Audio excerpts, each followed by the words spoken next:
Hello दोस्तों, मेरा नाम है रंजीत झा और स्वागत है आपका मेरे चैनल पे एक और फिर से फंडामेंटल एनालिसिस में। आज लेके आ गया हूँ मैं एक ऐसी कंपनी के बारे में जो भारत की जानी मानी कंपनी है। ये कंपनी 50 साल से भी ज़्यादा पुरानी है और दुनिया के 30 देशों में इसका बिजनेस है। अगर आप आज इसमें पैसा ला के भूल जाएंगे तो यकीन मानिए आज से 10 से 15 साल बाद ही आपको इतना रिटर्न देके जाएगा, इतना रिटर्न देके जाएगा कि शायद रखने के लिए जगह कम पड़ जाएंगे। जी हाँ, आप थोड़ा सा सुनने में अजीब लग रहा है, जगह कम पड़ जाएंगे, पर चलिए सबसे पहले देखते हैं कंपनी कौन सी है। तो सबसे पहले मैं आपको लेकर चलता हूँ उस कंपनी की वेबसाइट पे और देखते हैं उस कंपनी का। तो हम आ गए इस कंपनी की वेबसाइट पे और ये है जानी मानी कंपनी अजंता फार्मा लिमिटेड। जी हाँ, इसी कंपनी की बात कर रहा हूँ मैं आपसे, अजंता फार्मा लिमिटेड की। और देखिए यहाँ पे मैं कंपनी के नाम को हाईलाइट कर देता हूँ, ये आपको एक आइडिया देगा। जी हाँ, हम बात कर रहे हैं अजंता फार्मा लिमिटेड की, जो कि दुनिया, ये देखिए कि दुनिया के 30 देशों में फैला हुआ है। यह जैसा कि मैंने आपसे पहले ही कहा था कि इसका बिजनेस जो है वो दुनिया के 30 देशों में फैला हुआ है। यहाँ पे देखिए मैं इस बात को हाईलाइट करना चाहूँगा, 30 कंट्रीज में। ठीक है, उसके बाद आप देख सकते हैं कि यहाँ पे 150 प्लस प्रोडक्ट हैं इसके। जी हाँ, 150 प्लस प्रोडक्ट हैं, प्लस ये 6% of revenue spending on R&D। जी हाँ, फाइनेंशियल 2020 की बात कर रहा हूँ तो देखिए 6% जो है रेवेन्यू स्पेंड करना है रिसर्च एंड डेवलपमेंट पे। यहाँ पे जैसा कि मैंने आपको बताया कि 30 कंट्रीज में है, इसके बिजनेस को फैला हुआ है। 7000 Ajanta dedicated team for the 28 different nationality, जिसमें 28 अलग देशों में 7000 से ज़्यादा लोग जो है, एम्प्लॉय जो हैं वो इसके बैठते हैं। तो आइए हम देखते हैं इस कंपनी को कि कैसा इसका रिटर्न रहा पिछले कुछ सालों में, किस तरह का परफॉर्म किया इस कंपनी ने और क्या हमें इसके स्टॉक में बाई करना चाहिए या नहीं। तो मैं आपको लेकर चलता हूं सबसे पहले investing.com पे और देखते हैं इसके कुछ डिटेल्स को। देखिए मैं आ गया हूँ investing.com पे और यहाँ पे कुछ चीज़ों को मैं हाईलाइट करना चाहूँगा जो कि आपको इस स्टॉक को समझने में हेल्प करेगा। तो देखिए इसका जो लास्ट क्लोजिंग प्राइस हुआ है वो हुआ है 1613 रुपये का। देखिए यहाँ पे मैं लिखना चाहूँगा 1613, ये इसका जो है ये क्लोजिंग प्राइस है फ्राइडे का और इस प्राइस पे ये क्लोज हुआ है। 52 वीक का रेंज जो देख रहे हैं ऑफ 903 रुपीज़ से 1759 रुपीज़, और मैं कहूँ 1760 रुपये तो गलत नहीं होगा क्योंकि 95 पैसे हैं। मतलब ये जो है वो लोअर साइड में बना है और दूसरा जो है वो हाइयर साइड में बना है। ये प्रीवियस क्लोज ओपन छोड़िए, वॉल्यूम की ट्रेड दे रखी है। अब सबसे जो मेन बात पे आते हैं वो है इसका मार्केट कैपिटलाइजेशन। देखिए 141.19 बिलियन का है। अगर मैं बात करूँ प्रॉफिट टू अर्न रेशियो का तो देखिए 28.1 है। साथ में ही अगर मैं इसके आउटस्टैंडिंग शेयर की बात करता हूँ तो वो जो है आपका 87261270 है। ठीक है, और कंपनी के नेट रेवेन्यू की बात करें तो 26.44 बिलियन है। साथ में ईपीएस अर्निंग पर शेयर की बात हो रही है। जी हाँ, ईपीएस अर्निंग पर शेयर की बात हो रही है तो ये देख सकते हैं आप 57.38 है। जो डिविडेंड यील्ड है आप देख सकते हैं 13% के अप्रॉक्स में दे रखा है। सॉरी, 13 रुपीज़ की बात हो रही है, यानी कि 0.81% है। अब इसको डिटेल्स में समझते हैं तो मैं आपको लेकर चलता हूँ हम सब के जाने माने और प्यारे से वेबसाइट के ऊपर में, जिसका नाम है टिकट टैप। टिकट टैप के ऊपर में हम लेके आए हैं और अब हम इस कंपनी को अच्छे से समझते हैं। देखिए सबसे पहले मैं आपको बताना चाहूँगा कि कंपनी जो रिटर्न दिए हैं डेली, वीकली, मंथली और ईयरली बेसिस पे आपको मैं एक्सप्लेन करूँगा, जो आपको एक आइडिया देगा कि क्या हमें इस कंपनी में शेयर करना चाहिए कि नहीं करना चाहिए। तो देखिए सबसे पहले जो मैं बात करता हूँ, अगर मैं हाई की बात करूँ पिछले दिनों के जो इसका फ्राइडे का सेशन रहा है तो देखिए 1634 रुपये का इसने हाई बनाया है। साथ में अगर मैं लो की बात करता हूँ तो भाई साहब लो इसने 1559 रुपये का बनाया है। ठीक है, और रिटर्न जो दिए हैं वो 4.4। ये तो हम सब जानते हैं कि फ्राइडे को फार्मा सेक्टर में आग लगी हुई थी, ये उसी का रिजल्ट है कि 4.41 दिया। और यही नहीं, लगभग हर फार्मा कंपनी ने फ्राइडे को मार्केट में आग लगा के रखी थी। समझ रहे हैं ना, ये कुछ समझ में नहीं आया क्या वजह थी इसकी कि इस तरह का हमें बदलाव देखने को मिला है। बट चलिए हम देखते हैं कि लास्ट 1 वीक में इसका कैसा रिटर्न रहा है। तो अगर एक हफ्ते की बात कर रहा हूँ मैं तो यहाँ पे आप देख सकते हैं कि एक हफ्ते का जो रिटर्न है वो 7.53% रहा है। साथ ही अगर मैं बात करता हूँ यहाँ पे 1 मंथ की तो देखिए 1 मंथ में जो है वो थोड़ा सा आपको निराशा होगा, लेकिन आज की सिचुएशन के हिसाब से ये कोई बहुत बड़ी बात नहीं है कि हाई तो इसने बना है 1741 रुपये का, वहीं पे जो लो बना है वो आप देख सकते हैं 1424 रुपये का, और यहाँ पे जो रिटर्न है वो 3.22 -3.22 का है, मतलब ये निगेटिव है। यहाँ पे देखिए, समझ रहे ना, ये इसने निगेटिव रिटर्न यहाँ पे दिए हैं। अब हम लोग बात करते हैं 1 ईयर में कैसा रहा, क्योंकि अगर हमें किसी स्टॉक को समझना एटलीस्ट 1 साल, 3 साल और 5 साल के डिटेल्स को देखें तो देखिए इस दौर में भी, इस लॉकडाउन के दौर में भी इस स्टॉक ने आपको रिटर्न कैसे दिए हैं। तो देखिए इसने हाई बनाया है 1759 का, जी हाँ 1759 का, लो बनाया है 903 का, और यहाँ पे ये आपको 52% का रिटर्न दे रहा है। देखिए ये मैं एरो देके इंडिकेट करना चाहूँ, अब 52.29% का। देखिए अभी क्या सिचुएशन हमसे छुपी नहीं है, पिछले 6-7 महीने में कंपनियों का बिजनेस के क्या हालात हैं, इसमें भी आप देखिए कि इतना अच्छा रिजल्ट इसने दिया है। और सबसे अच्छी बात यह है कि इसके प्राइस देखिए कि जब मार्केट, मैं हमेशा बोलता हूँ कि सिर्फ अच्छा स्टॉक पिक करना जरूरी बात नहीं है, आप स्टॉक को राइट टाइम में इंटर कीजिए। अगर आपने 900, 930, 920 के पास में इंटर किया होगा, मैं बोलता हूँ कि आप लेस देन 950 कहीं पे भी अगर इंटर किया होंगे इस स्टॉक के प्राइस में लास्ट 1 ईयर में, तो आप देख सकते हैं कि आपको कितना बेनिफिट होगा। तो अभी देखिए 1759 रुपीज़ है, तो आप देख सकते हैं कि ऑलमोस्ट यहाँ से 800 रुपीज़ जो है वो इंक्रीज कर गया है हाइयर एंड पे। देख रहे हैं यहाँ पे कितना इंक्रीज हो गया है, मैं इसको प्लस प्लस करके बताना चाहूँगा, 800% जो है वो यहाँ पे ये बढ़ा है। तो 1 साल के अंदर 903 रुपये से 1759 रुपये आ चुके हैं। चलिए अब देखते हैं हम कि इसने 5 ईयर में क्या रिटर्न दिया है। तो भाई साहब 5 ईयर का जो रिटर्न है, आपको पता है कि पिछले 5 साल जो थे वो फार्मा सेक्टर के लिए बहुत अच्छे नहीं थे, उसके बावजूद भी इस कंपनी ने अपने रिटर्न को पॉजिटिव में रखा है। तो देखिए 11.44% के इसने पॉजिटिव रिटर्न दिए हैं। ठीक है, आप यहाँ पे देख सकते हैं, मैं इसको लिखना चाहूँगा कि इसने पॉजिटिव रिटर्न दिए हैं। वहीं पे हाई जो बना है 2125 रुपीज़ का, 2125 रुपीज़ का 2125, लो बना है 825 रुपये का। तो आप देख सकते हैं कि कितना बड़ा डिफरेंस है। मैंने आपसे कहा ना कि अगर आप हाई या लो में देखें तो मतलब इसने अपने हाई प्राइस से ऑलमोस्ट बोले तो हाफ से भी कम हो गया था। तो ये कितनी सही प्राइस रही होगी। इसलिए बोलते हैं कि किसी स्टॉक को पैसा लगाने से पहले देखिए कि किस प्राइस पे इंटर कर रहे हैं। अगर आपने इस प्राइस पे यहाँ पे इंटर किया होता तो आप देख सकते हैं क्या कैसा ग्रोथ होता है। यहाँ पे देखिए ये बात है 28 सितंबर 2016 को, 28 सितंबर 2016 को इसने 2700 रुपये के पास हाइक बनाया था, और इसी दौरान किसी पॉइंट पे इसने 2125 का बनाया होगा। तो इस तरह का हाई और लो का डिफरेंस है, तो बता रहा है कि आपने अगर राइट टाइम पे एंटर किया होता तो कितना बेनिफिट होता। चलिए अब हम लोग देखते हैं कि आज तक इस कंपनी ने कितना दिया है। चलिए मैक्स की बात कर लेते हैं तो वो आपको एक क्लियरिटी देगा। ओ माय गॉड, क्या आप यकीन कर सकते हैं कि एक 2 रुपये 73 पैसे का शेयर, 2 रुपये 73 पैसे का शेयर 2125 रुपये का हाई बनाया, और आज का जो इसका प्राइस है ये है 1613 रुपये।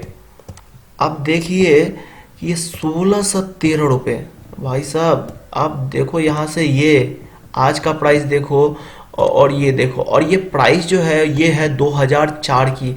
मैं यहाँ पे इस चीज़ को हाईलाइट करना चाहूँगा कि ये 2 रुपये का जो बनाया था इसने, ये 2004 में बनाया था। देखिए 2004 में भी ऐसी बात नहीं थी कि हम में से लोगों के पास में 1000 रुपये नहीं थे इन्वेस्ट करने के लिए।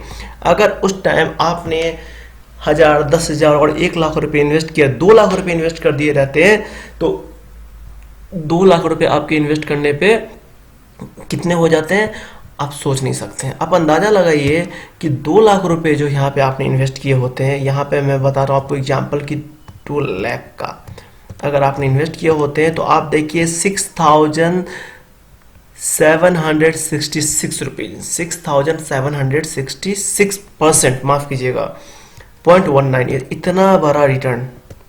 आप समझ रहे हो, अगर इतना परसेंट आप निकालने का 2 लाख का, तो मुझे कमेंट में बताइए कितना आएगा। सर इतना कि किसी मेट्रो सिटी में एक बंगलो और एक आप अच्छी सी लग्जरी कार खरीद सकते हैं। एटलीस्ट फॉर्च्यूनर और BMW तो आराम से आप खरीद सकते हैं। आप समझ रहे हैं, एक छोटा सा इन्वेस्टमेंट अगर सही टाइम पे करें तो किस तरह का रिटर्न मिलता है। चलिए अब हम आगे बढ़ते हैं और देखते हैं कि जो मार्केट के सबसे पहले देखते हैं इसके फाइनेंशियल रिपोर्ट को, फाइनेंशियल क्या कहता है। चलिए अब बात करते हैं रेवेन्यू का। रेवेन्यू क्या होता है, किसी कंपनी के द्वारा कमाया गया तो टोटल पैसे जो होते हैं वो उसका रेवेन्यू काउंट होता है। तो देखिए हम लोग बात करने वाले हैं यहाँ पे टोटल रेवेन्यू की, और मैं यहाँ पे आपके सामने में 3 साल का कंपनी का रेवेन्यू दिखाने जा रहा हूँ। जी हाँ, 2017, 2004 साल का, 18, 2019 और 2020। देखिए 2017 में जो है वो 2007 करोड़ रेवेन्यू रहा है कंपनी का, 2018 में जो रहा वो 2149 करोड़, 2019 में रहे हैं 2076 करोड़, और 2020 में देखिए यहाँ पे कितनी लंबी जंप आई है, 600 करोड़ ज़्यादा जो है वो इसमें बढ़ोतरी आई है। तो 2680 करोड़ कंपनी का रेवेन्यू बढ़ गया है। अब बात करते हैं नेट इनकम का। तो मेरे ख्याल से आपको पता होगा नेट इनकम क्या होती है। कंपनी का जो भी ऑपरेटिंग कॉस्ट होता है प्लस जो जीएसटी होता है, टैक्स डिडक्शन होते हैं और XYZ जो भी होते हैं वो सब डिडक्ट, एम्प्लॉय के पेमेंट, फंड डिस्ट्रीब्यूशन, हर चीज़ करने के बाद में जो रिमेनिंग अमाउंट जो बचता है कंपनी के पास में, that is called net income. और अब हम देखते हैं कि इन 4 सालों का नेट इनकम। तो यहाँ पे देखिए 2017 में है 506 करोड़, 2018 में है 468 करोड़, 2019 में है 386 करोड़ और 2020 में है 467 करोड़।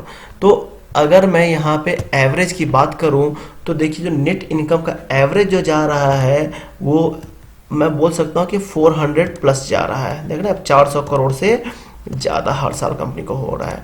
मैं चीज़ को लिखना चाहूँगा यहाँ पे, 400 करोड़ से ज़्यादा जा रहा है। वहीं पे अगर मैं रेवेन्यू की एवरेज की बात करूं तो आप यहाँ पे देख सकते हैं कि 2100 या 2200 करोड़ एवरेज जा रहा है। सॉरी, हाँ 2200 करोड़ एवरेज जा रहा है। मतलब मैं एक राउंड फिगर में कहूँ तो देखिए अब 2200 जो है ये करोड़ इसका जो है वो एवरेज है। जी हाँ, AVG एवरेज जा रहा है ये इसका रेवेन्यू। तो आप इससे समझ गए होंगे कि कंपनी का बिजनेस पॉलिसी कितना स्ट्रांग है और कंपनी का बेनिफिट कितना है। चलिए अब देखते हैं एक बहुत महत्वपूर्ण बात की कि इसका रेवेन्यू ग्रोथ जो है वो मार्केट में, इंडस्ट्री में जो अदर कंपनी है जिसके पेयर से और मार्केट ग्रोथ से कितना वेरी करता है। तो देखिए over last 5 year revenue has grown at the yearly rate of 12.45 और इंडस्ट्री एवरेज 6.95। तो भाई साहब ये तो इंडस्ट्री से लगभग दुगने रफ्तार से जा रहा है। ये 12.5 से बनाया है अजंता फार्मा ने और इंडस्ट्री ग्रोथ रही है 6.95 की। वहीं पे अगर नेट इनकम की बात करें पिछले 5 सालों में तो इसने क्या है 8.58%, जबकि इंडस्ट्री ग्रोथ जो है वो 2.42 है। तो आप देख रहे हैं ये मार्केट से कितना आगे भाग रहा है, ये रेस में सबसे आगे। इसका कंपटीशन खुद से है, ना कि किसी और से बात करें। अगर हम बात करते हैं मार्केट शेयर की तो पिछले 5 सालों में मार्केट कैपिटलाइजेशन के हिसाब से देखिए तो 0.95% से अब मार्केट में 1.22% शेयर इसके हो गए हैं। तो इन्होंने अपने बिजनेस को भी काफ़ी तेजी से फैलाया है। अब देखते हैं जो इसके पेयर्स है उसका क्या हाल है। तो देखिए अजंता फार्मा की बात करें तो प्रॉफिट और अर्न रेशियो जो है यहाँ पे है आपका 30.35। वहीं पे मैं अगर बात करता हूँ मैं सन फार्मा के तो 33 है, डॉक्टर रेड्डी 43.73 और सिप्ला का 42.01 है। तो प्रॉफिट और अर्न रेशियो जो है वो अजंता फार्मा का इसके जो पेयर्स है, जो इसके कंपटीटर है उनसे काफ़ी कम है। वही प्रॉफिट टू बुक की बात करें तो ये जो है 5.46, सन फार्मा 2.55, डॉक्टर रेड्डी 5.68 और सिप्ला का 4.05 है। अगर मैं डिविडेंड यील्ड की बात करूँ तो देखिए ये इसमें भी ये सबसे आगे है। यहाँ पे इसने जो आपको दिया है यील्ड बेस्ड पे 0.08, जबकि सन फार्मा ने 0.76%, डॉक्टर रेड्डी 0.46 और सिप्ला ने 0.49% का दिया है। अब बात करते हैं होल्डिंग की। तो मैं देखिए 2020 की होल्डिंग बता रहा हूँ। तो इसमें प्रमोटर्स होल्डिंग जो है वो देखिए प्रमोटर होल्डिंग यहाँ पे आप देख सकते हैं कि 70.05 है, म्यूचुअल फंड में 9.5% है, डोमेस्टिक इंस्टीट्यूशनल 11.3 है, फॉरेन जो है होल्डिंग, फॉरेन इंस्टीट्यूशनल होल्डिंग 8.23 और अदर प्रायोरिटीज की बात करें तो 10.23 है। साथ में अगर म्यूचुअल फंड की बात करें हम पिछले कुछ समय की तो आप देख सकते हैं मार्च, जून, सितंबर, दिसंबर, मार्च, जून, ये 2019 से 2020 का है। और यहाँ पे देखें म्यूचुअल फंड में तो मार्च 2019 में था 8.73, जो जून में बढ़ के हो गया 9.08, सितंबर में 10.79, दिसंबर में फिर 10.37 हो गई है, फिर 2020 मार्च में 9.25 और फिर जून में 9.50। ये जो डाउन थोड़ा सा आप देख रहे हैं दिसंबर 2019 से लेके अभी तक का, ये कोविड का इम्पैक्ट है। आपको पता है कोविड के चलते जो है दुनिया की सारी कंपनियां में म्यूचुअल फंड इन्वेस्टर प्रमोटर्स किस तरह से हाथ पीछे खींच रहे थे, हर कोई खुद को बचाने के में लगा हुआ था। तो आप एक एवरेज अगर मैं निकाल के देता हूं तो एवरेज जो है ये देखिए 9 के ऊपर का मेंटेन करके चल रहा है। आप देख रहे हैं कि ये 9 के ऊपर जा रहा है। साथ ही देखिए इसमें प्रमोटर्स का कितना बड़ा हाथ है, और ये और जो है ना एक्सटेंड किया। इसमें प्लेज प्रमोटर्स होल्डिंग जो है वो 11.38 है। अब मैं आपको बताना चाहता हूँ कि अगर आपको टर्म्स पता नहीं है कि प्रॉफिट टू अर्न रेशियो क्या होता है, पुट कॉल रेशियो क्या होता है, प्रॉफिट टू बुक क्या होता है, मार्केट पी क्या होता है, म्यूचुअल फंड क्या होती है, होल्डिंग्स क्या होते हैं, तो आप मुझे कमेंट में बताइए। मैं इसके ऊपर एक सेपरेट वीडियो बताऊंगा ताकि आपको इस टर्म्स की मीनिंग समझ में आ जाए और आप समझ सके कि मैं इनमें क्या कहना चाह रहा हूँ। चलिए अब हम लोग देखते हैं कि किस तरीके से जो मार्केट के जीनियस हैं, जो मार्केट के एक्सपर्ट हैं, उनका क्या कहना है इस कंपनी के ऊपर। भाई साहब देखिए जो एनालिस्ट है तो उसमें 8 एनालिस्ट ने अपनी राय दी है इसके ऊपर, और 75% लोगों ने इसमें बाय करने का सजेशन दिया है। जी हाँ, आप देख सकते हैं यहाँ पे कि 75% जो है उनका कहना है कि स्टॉक में बहुत पोटेंशियल है और ये आगे जाएगा। अब देखते हैं इसकी फोरकास्टिंग रिपोर्ट क्या है। ये हमको बताएगा कि आप अभी तक तो समझ गए होंगे कि कंपनी का बिजनेस पॉलिसी क्या है और हमें क्या करना चाहिए। आइए हम देखते हैं इसकी फोरकास्टिंग क्या है। तो यहाँ पे आप देखिए कि अगर मैं करंट प्राइस की बात कर रहा हूँ तो करंट प्राइस जो है वो 1631 रुपये है। ये आप इसको बेस लाइन ले लीजिए। तो देखिए इससे ऊपर जो है जाने की बात हो रही है, वो हो रही है कितनी, 14.21%, मतलब 1842 रुपये तक इसका बारे में कहा जा रहा है। और इसके लोअर एंड की जो बात हो रही है वो हो रही है 1043, मतलब -35%। ये जो है ऑलरेडी +5 हो गया। तो मीडियन में देखें तो अप एंड लो में बहुत डिफरेंस है। देखिए हाई एंड पे जहाँ पे सिर्फ 14% जा रहा है, वह लोअर एंड पर 35% जा रहा है। तो ये चीज़ थोड़ा सा ध्यान देने वाले। मुझे ऐसा लगता है कि 1500 रुपये जो है वो करेक्शन होने के बाद में 1500 आपका 20 रुपये जो होंगे, 1520-25, ये इसका करेक्ट बाई प्राइस है। इस प्राइस में अगर ये स्टॉक मिलता है तो उसको उठा लेना चाहिए। अगर आपको पैसे किसी कोई ऐसी अर्जेंसी नहीं है और आपके पास लमसम पैसे कुछ बचे हुए हैं जो इन्वेस्ट करना चाहते हैं, तो आप अभी कर सकते हैं, कुछ वेट कर सकते हैं। बट मुझे लगता है थोड़ा सा प्राइस करेक्शन होना चाहिए। प्राइस 1500 के पास जो रहेगा वो करेक्ट होगा, मार्केट थोड़ा सा करेक्ट करेगा। अब चार्ट में देखिए तो अगर हम इस पॉइंट को सेंटर मानते हैं तो ये देखिए हायर एंड पे बोल रहा है 14%, मीडियन +5 ऑलरेडी करेक्ट कर चुका है, और यहाँ पे देखिए -35% की बात हो रही है। तो ये जो है वो इसके एक्सपेक्टेड है, और ये मैं नहीं कर रहा, मार्केट के जीनियस कर रहे हैं। आप अगर इन्वेस्ट करना चाहते हैं तो मैं बिल्कुल नहीं कर रहा कि मेरे वीडियो के बेस पर आप इन्वेस्ट कीजिए। आपके जो फाइनेंशियल एडवाइजर है उनके साथ सजेस्ट लीजिए। लेकिन हाँ भाई, इस स्टॉक में दम तो है। देखिए कोई कंपनी 50 साल से टिकी हुई है, दुनिया भर में इसका बिजनेस है, और ये कंपनी ने रिटर्न करके दिखाए हैं। ऐसा नहीं है 2 रुपये से आज इसने 2100 रुपये तक के दाम को टच किया है, तो कंपनी के अंदर कुछ तो बात होगी। ठीक है, तो बस इसी के साथ मैं इसको क्लोज करना चाहूँगा, और इसको अपने वॉच लिस्ट में ला के रखिए। और मैं सजेस्ट जरूर करूंगा कि इसको ऑब्जर्व कीजिए, इसके मूवमेंट को। मेरी सजेशन अगर लेंगे तो मेरा प्राइस 1500 के पास बाई होना चाहिए, बट पैसा आपका है, इसलिए मर्जी भी आपकी है। आप अपने फाइनेंशियल एडवाइजर से जरूर सलाह करें और उसके बाद इन्वेस्ट करें। वीडियो अच्छा लगा तो इसको दूसरे के साथ शेयर करें ताकि वो भी जान सके इस कंपनी के बारे में, स्टॉक के बारे में। और इसके साथ ही अगर चैनल पर नए हैं तो चैनल को सब्सक्राइब कीजिए, बेल आइकन को दबाना मत भूलिए, ताकि इस तरह के जो भी मैं नई जानकारी आपके लिए लाते रहूँगा वो टाइम टू टाइम आपको अपडेट कर सके, क्योंकि वो न्यूज ही क्या जो अब तक समय पर ना पहुंचे। इसी के साथ मैं अपनी लाइन पे खत्म करना चाहूँगा। Educate yourself to create the financial wealth. Thank you.